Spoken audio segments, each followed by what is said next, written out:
Okay, now let's talk about intergroup bias, how one group can have biased opinions about another, favoring the in-group over the out-group and so on.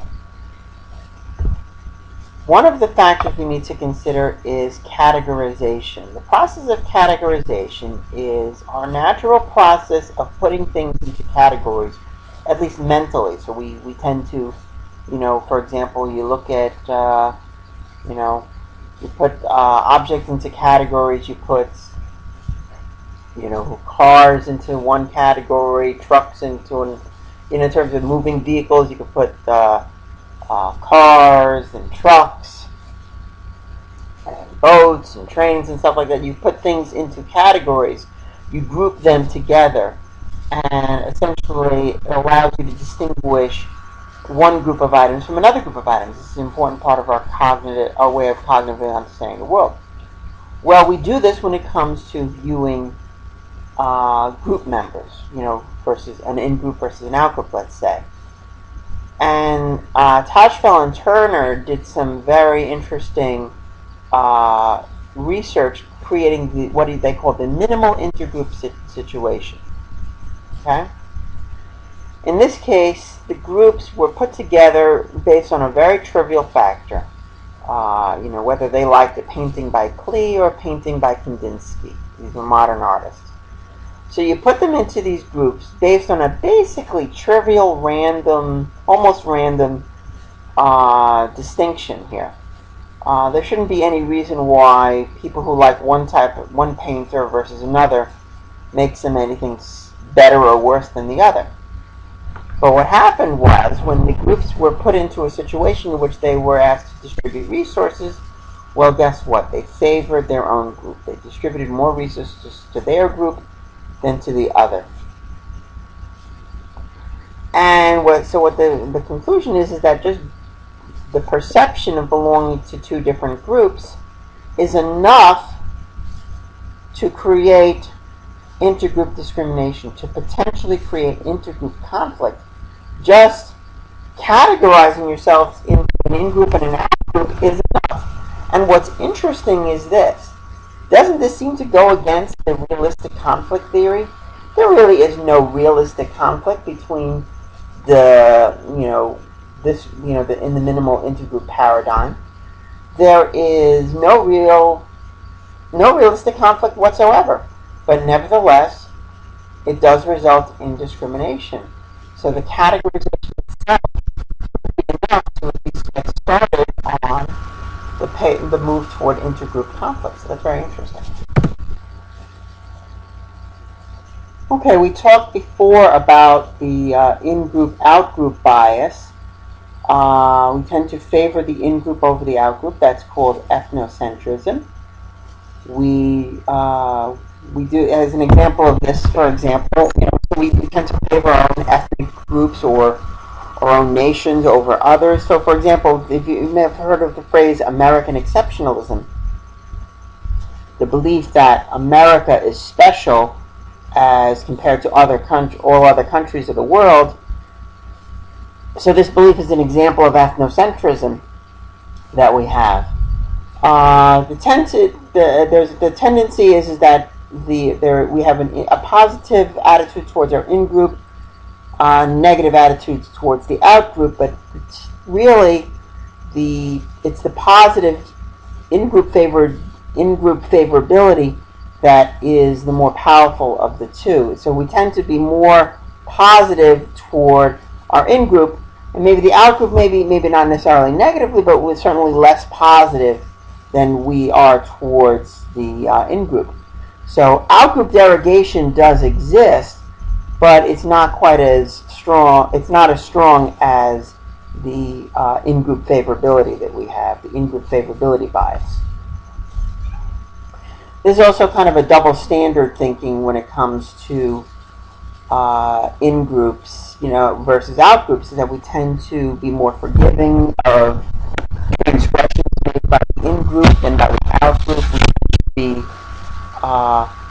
We tend to look at things differently when it comes to the in-group versus the out-group. We tend to look at the in-group as, again, since we have that favorability bias, we tend to look at the things they do more favorably, and we have a double standard when it comes to the outgroup. Finally, a lot of the biases that we have are implicit. In other words, they're under the surface. We're not necessarily even consciously aware of it.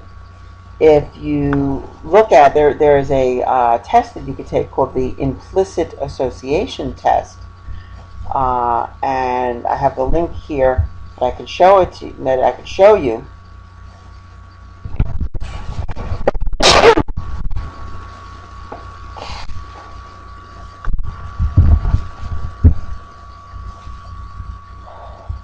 So let's click on that link there.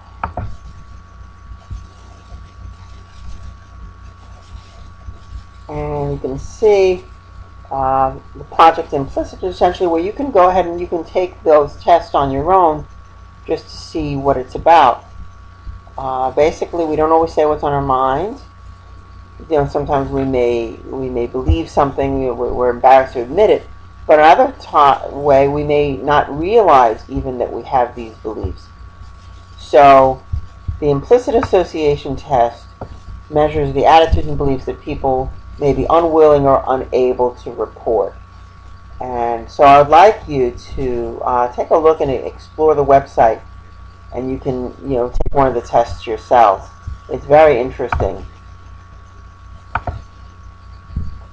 So essentially you may find, for example, that you might have more positive attitudes towards females versus males, or more positive attitudes towards straight people versus gay people, more positive attitudes towards young people versus old people. And maybe you don't necessarily even realize that you may have these biases, but the results of the test suggest that maybe you do. So you can explore those tests and see what you think. But again, it shows a bias that we might have toward our in-group. So for example, we may show a favoritism toward young people versus old people if we're young, and that reflects an in-group bias, an in-group favorability bias. So again, there are just many examples of this, but again, we may not even necessarily be even realizing we have this bias, and we still do. There are various cognitive biases that color how we view the world and how we view outgroups and in-groups for that matter. The outgroup homogeneity bias is a tendency to perceive members of other groups, of outgroups, as very similar to each other, but you tend to see your own group as more heterogeneous. Well, people of that ethnic group, they're all the same, but we're here, in my group, hey, well, I'm all different from the people I know. Well, one of the factors is that you may know more people from your in-group than from your out-group, and therefore you can see the heterogeneity in your in-group. You have limited knowledge of your out-group, limited contact with the out-group, then of course you're going to see them more homogeneous. There's also group attribution error. And you tend to look at a particular person who is a member of a particular group, and you assume that they have those particular characteristics, beliefs, attitudes, and so on that are similar to the preferences of the group they belong to. So you tend to perhaps even see the person as representative of that particular group. Okay, so you look at that person as a representative of this particular group. So if you want to find out more about the group, well, you just ask this person, because this person is a member of that group, and therefore, when you talk to that person, you'll know everything you need to know about that person's group, which of course is not true. But it's an error that we make. We tend to attribute group characteristics to the person who's from that group. Remember we talked about the fundamental attribution error, where we tend to perceive other people's actions when they view a negative action that they do. We tend to attribute it to personal characteristics and be more dismissive of situational factors that might be leading to that behavior. Well, the same thing happens with groups, the ultimate attribution error. When we look at negative actions performed by an outgroup, by members of the outgroup, we tend to look at those negative actions and assume, make the attribution that the person did that because of the negative personal dispositional qualities of that particular group. And we don't assume situational factors that might be leading the person to engage in it. We assume it is because of the group's poor disposition that leads them to do these bad things. Which, of course, leads us to the concept of stereotypes. Stereotypes are actually very important for us to be able to categorize people, places, and things. But oftentimes, if we're relying too much on stereotypes, we're kind of missing reality.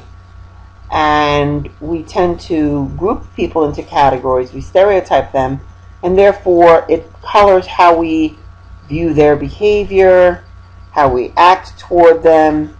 But basically, different cultures develop stereotypes of particular members of a particular group, and this leads us to think differently about them even before we interact with them. So again, it kind of sets us up potentially for intergroup conflict.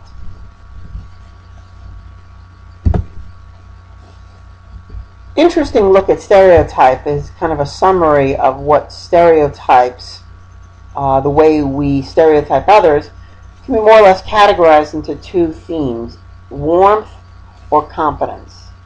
And the idea is that we have the most positive attitudes towards groups that have both high warmth and high competence. So we tend to look at them with admiration. On the other hand, we have the worst attitude towards people of low competence and low warmth. We have that contempt. And that contempt, as an emotion, is a pretty nasty thing. Contempt allows you to really treat people badly. If you have contempt for that person, you tend to believe they deserve all the bad things they get, because, and again, having that contempt is pretty dangerous. And when you have a contempt for an outgroup, just like having contempt for a romantic partner, it's a pretty bad circumstance to have.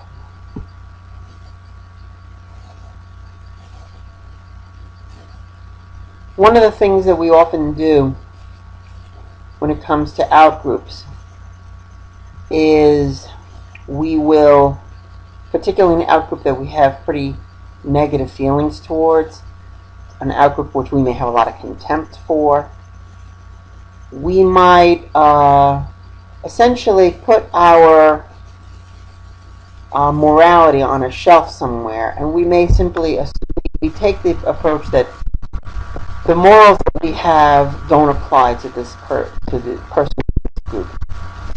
They are not deserving of those. Remember, we have contempt for that group. So we believe that the morality that we so dutifully follow, well, then that group just doesn't deserve that blessing. They are undeserving of it because they are so low, because they are so worthless. We also tend to escalate intergroup conflict when we dehumanize someone from an outgroup. If you look at an outgroup member and you see them as less than a human being, again, that's contempt plus. You see them as maybe as animals, and you don't see them as humans. It gives you permission to do some pretty nasty things.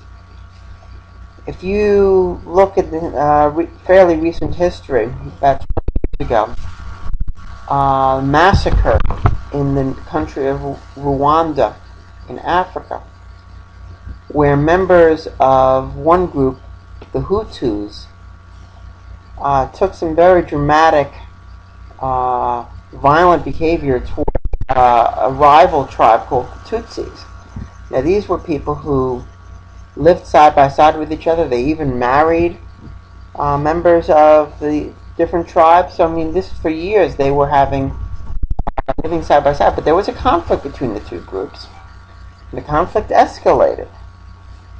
And when the conflict escalated to a point where the Hutus had the more power in the country than the Tutsis, the more powerful group decided to just do some pretty horrible things, and it kind of gradually moved to this. But basically what they did was, well, basically Hutus were just slaughtering the Tutsis. They were slaughtering their fellow countrymen, and doing it in horrible ways. They burning down people's houses, leading them all into churches and schools, and burning down the schools, burning them down with the people inside. They were killing people with machetes. It was a horrible, horrible nightmare, where I think it was like several 100,000 people were killed in a very short amount of time. It was a nightmare. And one of the things that kept this going was they had regular radio broadcasts where people on the radio were encouraging people to go and kill these people, and they were doing it by calling them cockroaches. Exterminate those cockroaches, kill those cockroaches. And that's a classic example of dehumanization. By calling these people cockroaches, it feels a little bit easier to kill cockroaches than it does to kill your next door neighbor. And that's essentially how this happened. So the dehumanization was a very big factor in spurring this on, encouraging it, and it was just just pretty much of a nightmare. You can take a look, you can see a little glimpse of that conflict if you take a look, watch the movie Hotel Rwanda, and you get a little bit of a glimpse of that conflict there with that movie. Good movie. So why do we categorize? Well, the social categorization theory is that we categorize. What it does is that it will make us increase our social identity. I'll increase our identification with our social group that we can be proud of. So therefore we look at what our group does and we favor our in-group. We look at our group achievements. We're proud of that. And we can put down the out-group a little bit, and it leads to increased self-esteem. If we're putting down the out-group, not necessarily clear the connection there. And again, out-group rejection is a lot less powerful. The group favoritism is a really big thing. But also our personal identity, when we want to increase our self-esteem, we focus our personal identity, we look at our, inclusion among other people. We look at our achievements, and we feel good about ourselves. So feeling good about yourself, and as well as feeling good about yourself as a group member, all of this leads to increased self-esteem, and that's part of the categorization problem. When you put yourself into the category of the in-group, it can make you feel better.